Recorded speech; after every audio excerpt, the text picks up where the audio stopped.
Our marriage began like a fairy tale, a story that seemed too perfect to be true. Yet, for me, Sarah Thompson, it was my reality. I was just a simple waitress at the corner cafe, a quaint little place nestled in the heart of downtown.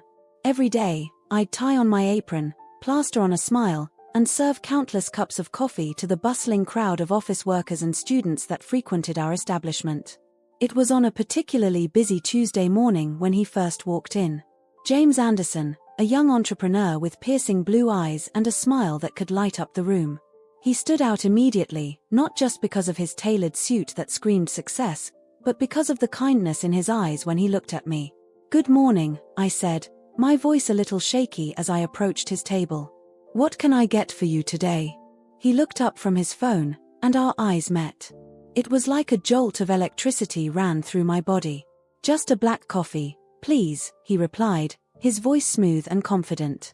As I poured his coffee, I couldn't help but notice how his eyes followed my movements. It made me nervous, causing me to spill a few drops on the saucer.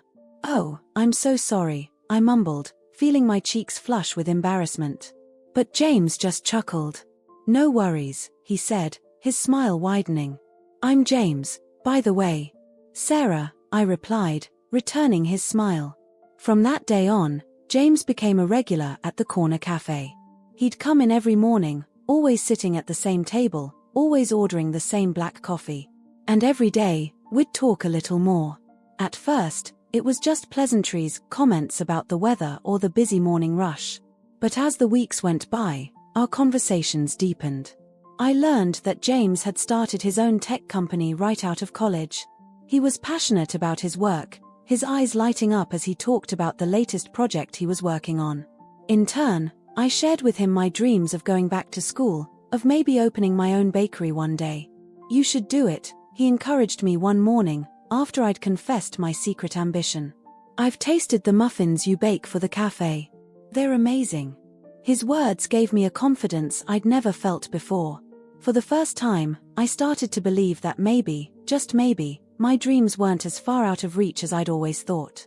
Weeks turned into months, and our morning chats became the highlight of my day. I found myself looking forward to seeing James, my heart skipping a beat every time the bell above the door chimed, announcing his arrival. It was a rainy Friday morning when everything changed. James came in, looking more nervous than I'd ever seen him. He sat at his usual table, but didn't open his laptop like he usually did. "Sarah," he called out as I approached with his coffee. Would you like to have dinner with me tonight?" I nearly dropped the coffee pot. "Dinner?" I repeated, my voice barely above a whisper. "Yes," he said, a hint of uncertainty in his voice. "I mean, if you want to. I understand if you don't." "Yes," I interrupted, perhaps a bit too enthusiastically. "I'd love to." That night was magical. James took me to a fancy restaurant, the kind of place I'd only ever dreamed of going to. I felt out of place in my simple dress, but James made me feel like I was the most beautiful woman in the room. We talked for hours, about everything and nothing. I learned about his childhood, growing up in a wealthy family but always feeling the pressure to succeed. He listened intently as I told him about my own upbringing, raised by a single mother who worked 2 jobs to make ends meet. "You're amazing, Sarah," he said as we walked hand in hand after dinner. "You're kind, and strong, and so much more than you give yourself credit for." His words touched something deep inside me. For the first time in my life, I felt truly seen and appreciated for who I was. Our relationship blossomed quickly after that. Every moment with James felt like a dream. He encouraged me to enroll in night classes, pursuing my long-forgotten dream of getting a business degree. When I doubted myself, he was there, reminding me of my strength and capabilities. But it wasn't all smooth sailing. As our relationship became more serious, I couldn't help but worry about the differences in our backgrounds. James came from a world of wealth and privilege, while I had grown up counting every penny. "James," I said one night, as we cuddled on the couch in his luxurious apartment. "Are you sure about this? About us? I mean, I'm just a waitress, and you're, well, you." He turned to me, his eyes serious. "Sarah, listen to me. You are not just anything. You're the woman I love. Your background, Your job, none of that matters to me. What matters is who you are, your kind heart, your determination, your dreams. That's what I fell in love with. His words washed over me like a warm embrace, chasing away my doubts and fears. In that moment, I knew that what we had was real, that it transcended social classes and bank accounts. 6 months after our first date, James proposed. It wasn't a grand, elaborate affair, just the two of us, walking through the park where we'd had our first kiss. He got down on one knee, pulled out a ring, and with tears in his eyes, asked me to be his wife. "Sarah Thompson," he said, his voice trembling slightly, "you've brought more joy and love into my life than I ever thought possible. Will you marry me?" Through my own tears, I managed to choke out a yes before throwing my arms around him. Our wedding was a small, intimate affair. We exchanged vows in a beautiful garden, surrounded by close friends and family. As I walked down the aisle, seeing James waiting for me at the altar, I felt like the luckiest woman in the world. But even as I basked in the joy of our newlywed life, a shadow loomed on the horizon. James's mother, Elizabeth, had made her disapproval clear from the start. She'd been cold and distant at our wedding, barely managing a tight-lipped smile for the photographs. "Don't worry about her," James would say whenever I brought up my concerns. "She'll come around eventually. She just needs time to see how happy we are together." I wanted to believe him, to trust that love really could conquer all.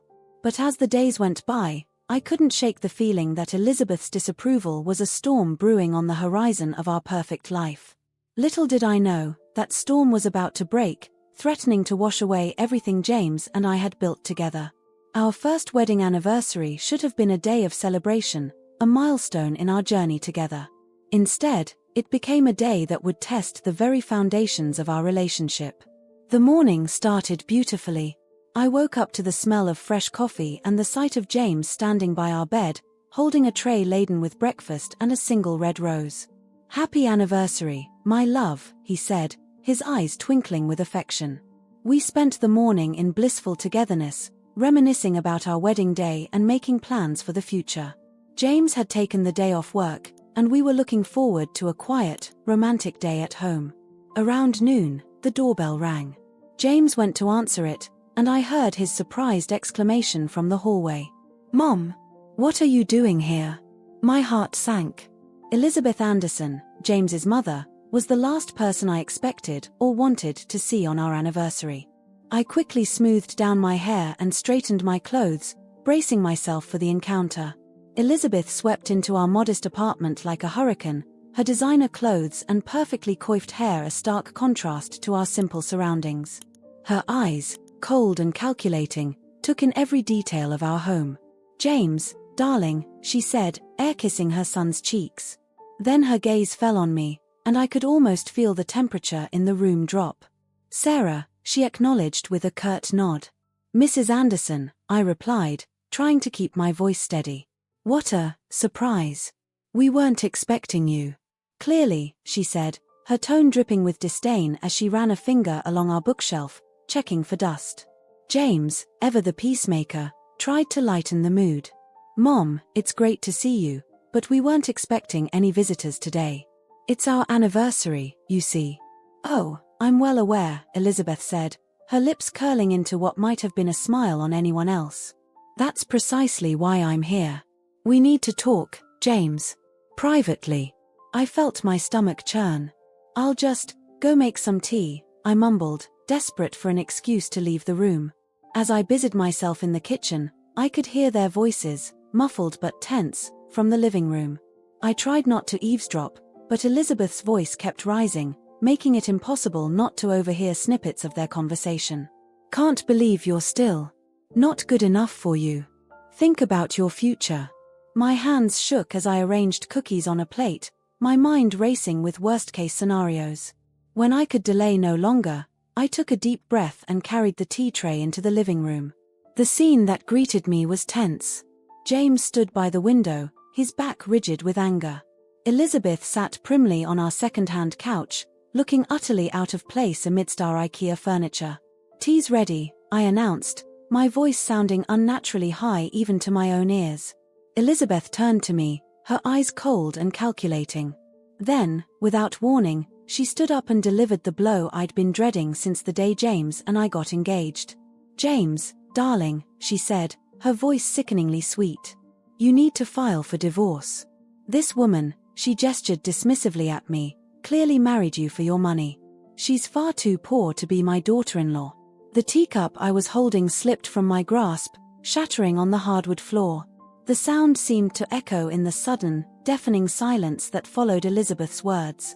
I stood there, paralyzed, her words hitting me like a physical blow. All the insecurities I'd harbored, all the doubts I'd pushed aside, came rushing back with a vengeance. James was the first to recover. "Mom," he exclaimed, his voice a mix of shock and anger. "How dare you say that about Sarah? I love her, and she loves me. Our marriage has nothing to do with money." But Elizabeth was undeterred. She turned to me, her eyes narrowed. "Oh, please. A waitress marrying a successful entrepreneur? What else could it be but a grab for money and status? I've seen gold diggers like you before, sweetie. You're not fooling anyone." I felt tears welling up in my eyes, but I refused to let them fall. I wouldn't give her the satisfaction of seeing me cry. "Mrs. Anderson," I began, my voice trembling despite my best efforts, "I understand you're concerned for your son, but I assure you, I married James because I love him. Money has never been a factor in our relationship." Elizabeth let out a harsh laugh. "Love? Don't be naive, girl. Love doesn't pay the bills or secure a future. James needs someone from our world, someone who understands the responsibilities that come with wealth and status. Not some waitress playing at being a society wife." Each word was like a dagger to my heart. I'd always known Elizabeth disapproved of me, but I never imagined she'd be so cruel, so blatant in her disdain. James stepped between us, his face flushed with anger. "That's enough, Mom. I won't stand here and let you insult my wife. Sarah is kind, intelligent, and hardworking. She makes me happier than I've ever been. If you can't see that, if you can't accept her, then maybe you should leave." Elizabeth's eyes widened in shock. Clearly, she hadn't expected James to stand up to her. "James," she said, her voice softer now, almost pleading, "I'm only thinking of your future. You're the heir to the Anderson fortune. You have responsibilities, expectations to meet. This infatuation with Sarah, it's holding you back from your true potential." I watched as James's jaw clenched, a sure sign he was struggling to control his temper. "My infatuation," he repeated incredulously. "Mom, Sarah is my wife. I love her. She supports me, believes in me, in a way you never have. If anything, she's helping me reach my full potential." But Elizabeth wasn't done. She turned to me again, her eyes cold and calculating. "Tell me, Sarah," she said, her voice dripping with false sweetness, "what exactly do you bring to this marriage? Besides your charming ability to pour coffee, that is." I felt my cheeks burn with humiliation. Before I could formulate a response, James intervened again. "Mom, that's it. I want you to leave. Now." Elizabeth looked shocked. "James, you can't be serious. I'm your mother. And Sarah is my wife," James replied firmly. "I won't have you disrespecting her in our home. Please leave." For a moment, Elizabeth stood there, clearly torn between her anger and her disbelief at being dismissed. Finally, she gathered her designer purse and moved towards the door. "This isn't over, James," she said, her voice low and threatening. "You'll see I'm right. She'll bleed you dry, mark my words." With that parting shot, she swept out of our apartment, leaving behind a silence so heavy it felt suffocating. As soon as the door closed behind her, James turned to me, his eyes full of concern. "Sarah, I'm so sorry. I had no idea she would dash, but I couldn't hear him." Elizabeth's words were echoing in my head, drowning out everything else. Without a word, I turned and fled to our bedroom, closing the door behind me. I collapsed on the bed, finally allowing the tears to fall. All the insecurities I'd been harboring, all the doubts I'd pushed aside, came rushing back. Was Elizabeth right? Was I holding James back? Did I really bring anything to this marriage? I heard James knocking on the door, calling my name, but I couldn't face him. Not yet. Not while Elizabeth's cruel words were still ringing in my ears, not while I was questioning everything about our relationship. Our perfect anniversary lay in ruins, shattered like the teacup on our living room floor. And as I lay there, sobbing into my pillow, I couldn't help but wonder if our marriage would suffer the same fate. The sound of James's gentle knocking on our bedroom door eventually faded, replaced by the muffled noise of him cleaning up the broken teacup in the living room. I remained curled up on our bed, my mind a whirlwind of emotions and doubts. As the afternoon light began to fade, casting long shadows across our room, I heard James's footsteps approaching once more. This time, when he spoke, his voice was soft and filled with concern. "Sarah, sweetheart," he said through the door. "Please, can we talk? I'm worried about you." Taking a deep breath, I wiped my tears and slowly made my way to the door. When I opened it, the sight of James's worried face nearly broke my heart all over again. Without a word, he enveloped me in a tight embrace. "I'm so sorry," he whispered into my hair. "What my mother said was cruel and completely untrue. Please don't let her words get to you." I pulled back slightly, looking up into his eyes. "But James, what if she's right? What if I am holding you back? I'm just a waitress, I don't have anything to offer you." James cupped my face in his hands, his blue eyes intense as they met mine. "Sarah, stop. You have everything to offer. Your love, your support, your kindness, these are worth more to me than any amount of money or status. You make me want to be a better man every single day." His words warmed my heart, but the seed of doubt planted by Elizabeth had already taken root. "But your mother - my mother doesn't know you like I do," James interrupted firmly. "She doesn't see how hard you work, how you're putting yourself through night school, how you support me in ways she never has. Her opinion doesn't matter, Sarah. Only ours does." We moved to the living room, settling on the couch where just hours before, Elizabeth had unleashed her vitriol. James held my hand, his thumb tracing soothing circles on my skin. "I'm sorry our anniversary was ruined," I said softly. James shook his head. "It's not ruined. We're together, and that's what matters. But Sarah, I need you to know that I will always choose you. Always." As we sat there, the room growing darker around us, James began to open up about his relationship with his mother in a way he never had before. "She's always been like this," he explained, his voice tinged with sadness. "Nothing I do is ever good enough. When I started my company, she said I was foolish for not joining my father's firm. When it became successful, she took credit for instilling good business sense in me. But you, Sarah, you believed in me from the start. You supported me when I doubted myself. That means everything to me." I leaned into him, drawing comfort from his warmth. "I just want you to be happy, James. That's all I've ever wanted. And I am happy," he assured me. "Happier than I've ever been. Which is why what I'm about to say next is so difficult." I felt my body tense, fear creeping back in. "What is it?" James took a deep breath. "My mother threatened to disinherit me if I don't leave you." The words hung in the air between us, heavy and ominous. I pulled away slightly, searching his face.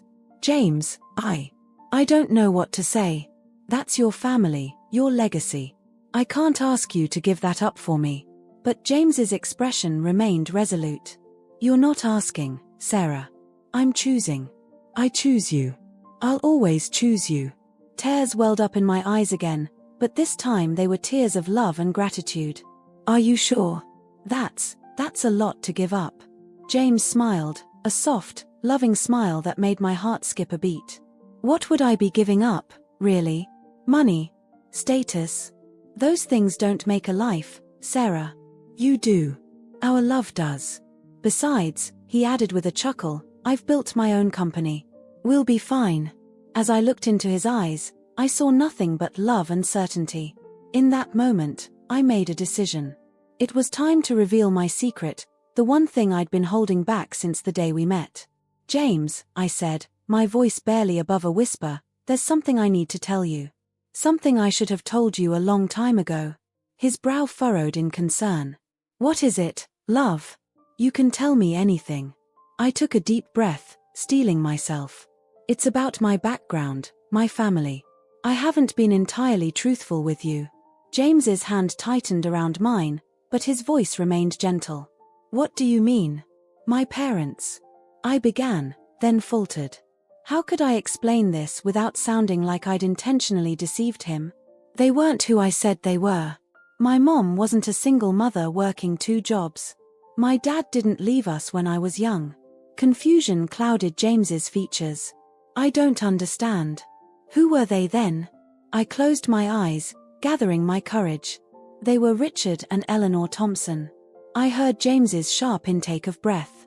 The Thompson name was well known in business circles. My parents had been titans of industry before their untimely death 5 years ago. But that would mean... James trailed off, his eyes wide with realization. I nodded, opening my eyes to meet his gaze. "Yes. I'm their sole heir. The fortune your mother is so worried about you losing? It's nothing compared to what I inherited." For a long moment, James just stared at me, shock evident on his face. Then, to my surprise, he started to laugh. It wasn't a mocking laugh, but one of pure, unadulterated joy. "Oh, Sarah," he said, pulling me into a tight embrace. "My brave, wonderful Sarah. You've been carrying this secret all this time?" I nodded against his chest, relief washing over me. "I was afraid," I admitted. Afraid that if people knew who I really was, they'd only see the money, not me. That's why I took the job at the cafe, why I lived in that tiny apartment. I wanted to experience life without the weight of my family name and fortune. James pulled back, cupping my face in his hands. "And that's exactly why I fell in love with you. Your kindness, your work ethic, your genuine heart, those are all you, Sarah. Not your family name, not your money." As we sat there, the truth finally out in the open, I felt a weight lift from my shoulders. James didn't care about the money, he cared about me, just as I cared about him. "What do we do now?" I asked, suddenly feeling uncertain about the future. James smiled, that warm, loving smile that had first captured my heart in the cafe. Now we face whatever comes together. We'll deal with my mother, we'll figure out how to handle your inheritance, we'll do it all as a team." He leaned in, pressing a soft kiss to my forehead. "But first," he added with a mischievous glint in his eye, "I think we should celebrate our anniversary properly.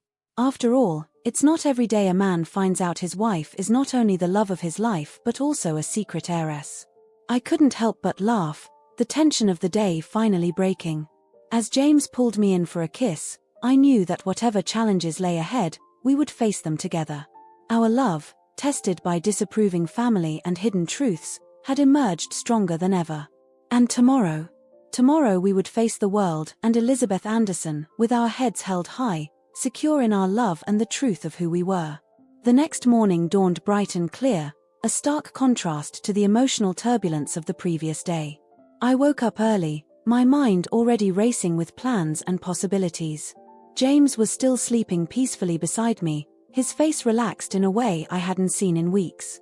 I slipped out of bed quietly, padding to the kitchen to make coffee. As I waited for the pot to brew, I made a decision. It was time to face the music, to confront Elizabeth Anderson with the truth, and to start living authentically. When James finally emerged from the bedroom, rubbing sleep from his eyes, I was ready. "James," I said, handing him a steaming mug of coffee, "I think it's time we paid a visit to your mother." He nearly choked on his first sip. "Are you sure? After yesterday, I wouldn't blame you if you never wanted to see her again." I nodded firmly. "I'm sure. It's time she knew the truth. And there's something else I need to do. Something I should have done a long time ago." James looked at me quizzically but didn't press for details. He trusted me, and that trust meant everything. "All right," he said, squeezing my hand. "Let's do it." We got dressed quickly, me in a simple but elegant dress I'd been saving for a special occasion, James in a sharp suit. As we headed out, I made a quick phone call. "Mr. Rodriguez? It's Sarah Thompson. Yes, I need you to meet me at the estate in an hour. And bring the necessary paperwork. It's time." James raised an eyebrow at me as I hung up, but again, he didn't question me. His faith in me, his willingness to follow my lead without demanding explanations, made me love him even more. We drove in comfortable silence, the city gradually giving way to lush countryside. James's eyebrows rose higher and higher as we turned onto a private road, then pulled up to a grand, wrought-iron gate. I rolled down the window and punched in a code. The gate swung open silently. "Sarah," James said slowly as we drove up a long, tree-lined driveway, "where exactly are we?" I took a deep breath. "This is where I grew up, James. This is the Thompson estate." His eyes widened as we rounded a bend and the mansion came into view. It was a sprawling, three-story structure of red brick and white columns, surrounded by meticulously manicured gardens. "It's impressive," James managed, his voice barely above a whisper. I parked the car in front of the main entrance, where Mr. Rodriguez, my family's longtime lawyer and estate manager, was already waiting. He was a distinguished-looking man in his 60s, with salt and pepper hair and kind eyes behind wire-rimmed glasses. "Miss Sarah," he greeted me warmly as we got out of the car. "It's good to see you again. And this must be Mr. Anderson." James shook Mr. Rodriguez's hand, still looking a bit shell-shocked. "Please, call me James." "Sarah," a sharp voice cut through the air, making us all turn. Elizabeth Anderson was striding towards us, her high heels clicking against the cobblestone driveway. "What is the meaning of this? Why have you brought my son to this place?" I straightened my spine, drawing strength from James's presence beside me and the solid ground of my childhood home beneath my feet. "Mrs. Anderson," I said, my voice calm and steady, "I've brought you and James here because there are some things you need to know. Please, let's go inside." Elizabeth looked like she wanted to argue, but curiosity seemed to get the better of her. She followed us into the house, her eyes darting around, taking in the grand foyer with its sweeping staircase and crystal chandelier. I led everyone to my father's old study, a room that always made me feel safe and strong. Rich mahogany bookshelves lined the walls, and a massive desk dominated the center of the room. I took a seat behind the desk, gesturing for the others to sit in the leather chairs facing me. "Mrs. Anderson," I began, once everyone was seated, "I owe you an apology. I haven't been entirely truthful about who I am." Elizabeth's eyes narrowed suspiciously. "What do you mean?" I took a deep breath. "My name is Sarah Thompson. I'm the daughter of Richard and Eleanor Thompson, and the sole heir to the Thompson fortune." The silence that followed was deafening. Elizabeth's mouth opened and closed several times, but no sound came out. James, who already knew this part, reached over and squeezed my hand supportively. That's impossible," Elizabeth finally sputtered. "The Thompsons' daughter disappeared years ago, after their death. She never claimed her inheritance." I nodded. "That's true. After my parents died, I was overwhelmed. Not just by grief, but by the sudden weight of responsibility. I wasn't ready. So I ran. I changed my name, got a job as a waitress, lived a normal life. That's how I met James." I turned to James, my eyes full of love and gratitude. James saw me for who I was, not what I had. He loved me when he thought I was just a waitress with big dreams. That's why I fell in love with him, Mrs. Anderson. Not for his money or his status, but for his heart. Elizabeth seemed to be having trouble processing this information. Her gaze darted around the room, as if looking for some proof that this was all an elaborate hoax. Mr. Rodriguez stepped forward then, placing a thick folder on the desk. "I have here all the necessary documentation proving Miss Sarah's identity and her claim to the Thompson estate and associated holdings." As Elizabeth leafed through the documents, her hands shaking slightly, I continued. "Mrs. Anderson, I know you were concerned about James marrying someone you perceived as beneath his station.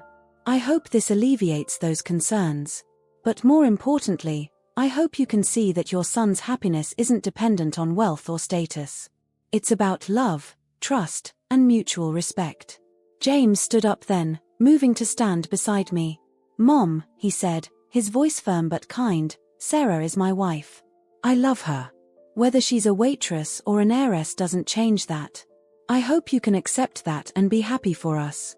Elizabeth looked up from the papers, her face a mix of emotions, shock, disbelief, and something that might have been shame. I don't know what to say," she finally managed. "This is all so unexpected." I leaned forward, my voice gentle. "Mrs. Anderson, I know this is a lot to take in. But I want you to know that I love your son deeply. I've always wanted what's best for him, just as you do. Can we start over? For James's sake. For a long moment, Elizabeth just stared at me. Then, slowly, she nodded. I think I'd like that, Sarah. And please, call me Elizabeth. The tension in the room eased palpably. James let out a breath I hadn't realized he'd been holding, and even Mr. Rodriguez smiled. Now, I said, turning back to the papers on the desk, there's one more thing I need to do. I picked up a pen and began signing documents. Sarah?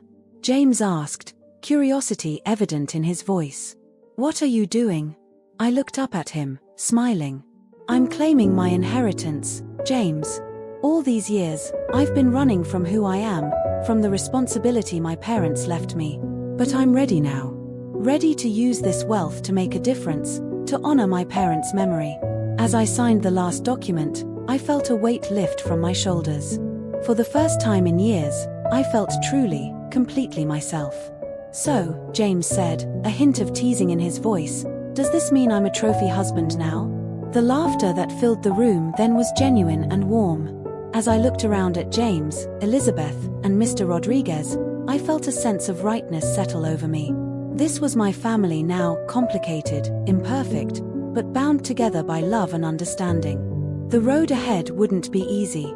There would be challenges to face, a fortune to manage, a public curious about the long-lost Thompson heiress. But with James by my side and this newfound understanding with Elizabeth, I felt ready to face whatever came our way. As we left the study, heading to the kitchen for a much-needed cup of tea, I couldn't help but feel that this was the real beginning of our happily ever after. The revelation of my true identity had left both James and Elizabeth in a state of shock. As we stood in the grand foyer of the Thompson estate, the silence was palpable, broken only by the gentle ticking of the antique grandfather clock in the corner. Elizabeth was the first to break the silence, her voice trembling slightly. I don't know what to say. This is all so unexpected. Her eyes darted around the opulent surroundings, taking in the crystal chandeliers, the priceless artwork, and the sheer grandeur of the place. The look of disdain she had worn earlier was replaced by one of utter disbelief. I took a deep breath, steeling myself for what I needed to say next. Mrs. Anderson. Elizabeth, I began, my voice soft but firm. I understand this is a lot to take in.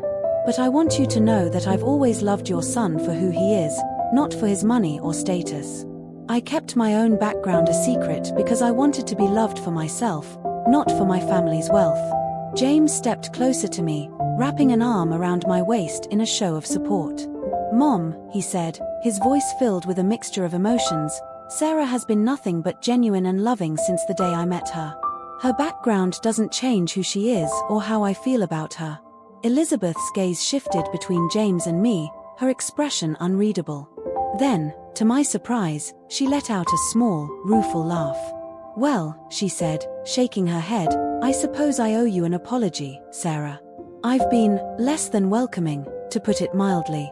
I appreciate that, Elizabeth, I replied, feeling a glimmer of hope. And I hope we can start fresh. For James's sake, if nothing else. Elizabeth nodded slowly, a hint of a smile tugging at the corners of her mouth. I think I'd like that. It seems I have a lot to learn about my new daughter-in-law. The tension in the room eased noticeably, and I felt James relax beside me. But there was still more to be said, more to be explained. There's something else you both need to know, I said, leading them into the study where Mr. Rodriguez was waiting with a stack of documents. I've made a decision about my inheritance. James looked at me quizzically. What do you mean, Sarah? I took a seat behind the massive mahogany desk, feeling a strange mix of nervousness and determination. For years, I've been running from my responsibilities, from the legacy my parents left me. But I realize now that I can't keep hiding. It's time for me to step up and use this wealth to make a difference in the world. Mr. Rodriguez stepped forward, placing a folder in front of me. Miss Sarah has decided to claim her full inheritance, he explained to James and Elizabeth. This includes not only the family fortune but also control of Thompson Industries. James's eyes widened. Sarah, are you sure about this? It's a huge responsibility. I nodded, feeling more certain than I had in years. I'm sure, James. My parents built something incredible, and I want to honor their memory by continuing their work. But, I added, reaching out to take his hand, I don't want to do it alone. I want us to do this together. James squeezed my hand, his eyes shining with love and pride. Of course, Sarah. Whatever you need, I'm here. Elizabeth, who had been uncharacteristically quiet, suddenly spoke up. Sarah, she said, her voice softer than I'd ever heard it, I owe you more than just an apology. I owe you my respect. What you're taking on, it's not easy. Believe me, I know. But I think you have the strength to do it. Her words caught me off guard, and I felt tears prickling at the corners of my eyes. Thank you, Elizabeth. That means a lot to me. As I signed the necessary documents, officially claiming my inheritance and my position as CEO of Thompson Industries, I felt a weight lift from my shoulders. For the first time in years, I felt like I was truly being myself. So, James said, a mischievous glint in his eye, does this mean I get to be a trophy husband now? The laughter that filled the room was genuine and warm, dispelling the last of the tension. Even Elizabeth chuckled, shaking her head at her son's antics. As we left the study, heading towards the kitchen for a much-needed cup of tea, I couldn't help but reflect on the journey that had brought us to this point. From our first meeting in that small cafe to this moment, standing in the home of my childhood, about to embark on a new chapter of our lives.